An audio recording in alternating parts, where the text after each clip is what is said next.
حضرت عثمان بن عفان وہ شخصیت ہے جب ہجرت کا حکم ہوا، جب مسلمان مکہ میں تکلیفیں برداشت کر رہے تھے، آقا دو جہاں نے اجازت دی کہ حبشہ کی طرف چلے جاؤ۔ آج ہمارے مسلمان پیسہ کمانے کے لیے سعودی عرب چلے جاتے ہیں، دبئی چلے جاتے ہیں، یورپ چلے جاتے ہیں، لیکن تب کے مسلمان کیسے تھے؟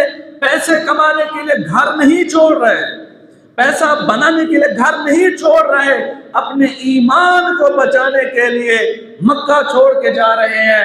حضرت عثمان بن عفان پہلا لشکر، پہلا قافلہ جو حبشہ کی طرف ہجرت کر رہے ہیں، 12 مرد ہیں، 4 عورتیں ہیں، ان میں سب سے پہلے جو خاندان ہے حضرت عثمان بن عفان اور رسول اللہ صلی اللہ علیہ وسلم کی بیٹی حضرت رقیہ بنت رسول اللہ یہ ہجرت کر رہی ہیں۔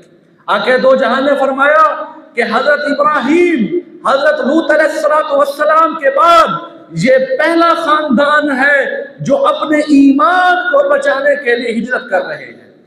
کیا اپنا گھر چھوڑنا آسان ہے؟ کسی غیر کے پاس جا کے رہنا، کسی غیر کے در پہ رہنا، کسی غیر کے کرم پہ جا کے رہنا، یہ کوئی آسان کام ہے؟